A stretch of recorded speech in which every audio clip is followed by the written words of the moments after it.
You're watching News at Prime. Let's speak now to the Democratic Alliance Johannesburg Caucus leader, Belinda Kayser-Echeozonjoku, about her party's response to ActionSA leader, Herman Mashaba, who has accused the party of playing a part in giving Kabelo Gwamanda to the residents of Johannesburg.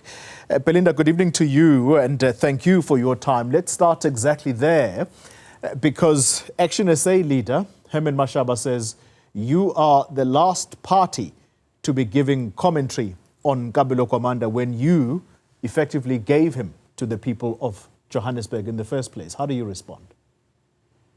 Good evening, Polly, and good evening to the viewers. Firstly, let me start by saying that Kabelo Gwamanda did not succeed the DA mayor, first of all.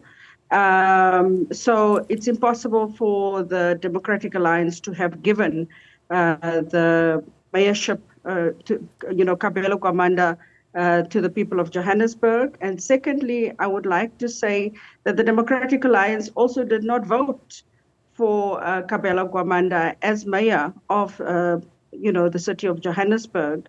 If you could recall, Dr Phalatse was ousted because the Patriotic Alliance voted with the ANC to install Kabelo Gwamanda. So it's impossible that the DA could have given Kabelo Gwamanda to the residents of Johannesburg. Yeah. Let's talk about the arrest of the MMC for community development, because that's his current position right now. Do you share the view, though, still by ActionSA, that he should not be in council while going through this court case? First of all, we would like to say the DA is vindicated.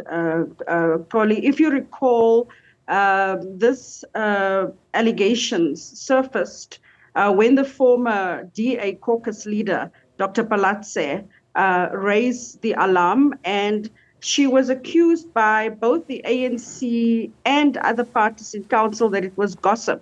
The DA is just gossiping. And we obviously, because we had raised it as the DA previously, we are still of the view that he should not be in that position, firstly. And we are writing to the executive mayor to also, fraud is a serious allegation, and that's where the starting point is for us. As he had been executive mayor for more than a year after after Thapelo Ahmad has resigned, we want to also get the mayor to investigate what kind of agreements and possible where he put his signature on anything that has to do with documentation or agreements on behalf of the city. As you know, being the executive mayor, a lot of times you gotta sit and have agreements with people. There's MOUs, exactly how much damage he possibly could have caused, and have the mayor, everything that he's been involved in should be investigated, including now with him as the MMC of community development, any of those type of things. We will be writing, as we had said in our statement, to the executive mayor, but we will also be writing to the Speaker of Council to ask that he be referred to ethics, because we believe he should step aside until his name is cleared or until he is found guilty, because it's a serious breach of public trust. The warrant for his arrest on fraud charges was reportedly issued back in May of this year. Do you have reason to believe that the current mayor, or at least the authorities in Johannesburg, could have reasonably been aware of this, which possibly would have prevented Mr. Gwamanda from being appointed in this current council?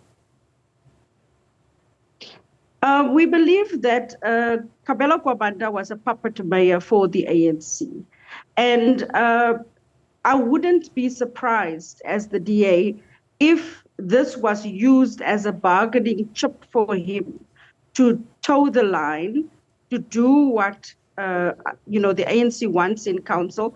So it could just as well have been used as a bargaining tool, that they keep quiet and he remains as mayor, or it could have been used for them to get what they want.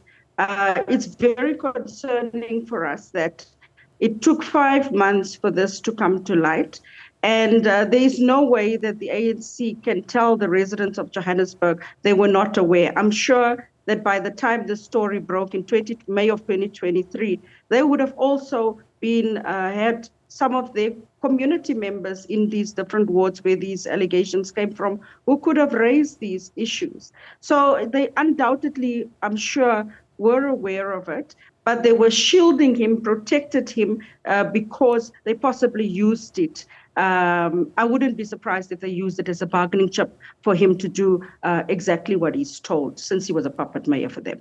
Finally, Belinda, these charges were precipitated by Dr Mpho Phalatse, who was here just moments ago. He's now a former member. Are you, the Democratic Alliance, the people who are now effectively going to be championing this in court? And if so, what is your call to potential victims out there? Well, previously, the victims have approached the Democratic Alliance. So we call again, once again, we call on them to not be shy to come forward. And already, obviously, these victims have have opened these cases against the former mayor, Kabelo Gwamanda.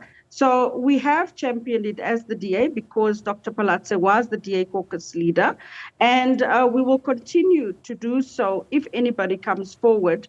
Obviously, this is a case that is between the victims and the current MMC of Community Development. We'll be watching closely, but in the meantime, we will obviously be writing to not ethics, but to the Speaker and also to the Executive Mayor. But we call on all the victims to please come forward if there are more, and we are more than willing to listen and highlight their plight as well.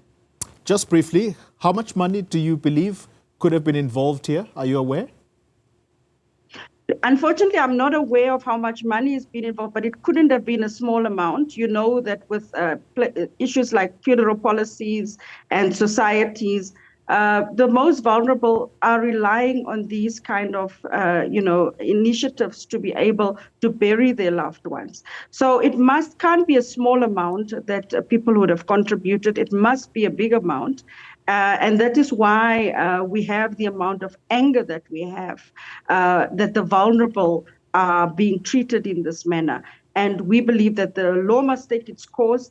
And if indeed Kabelo Gwamanda is found guilty, that he must face the full might of the law.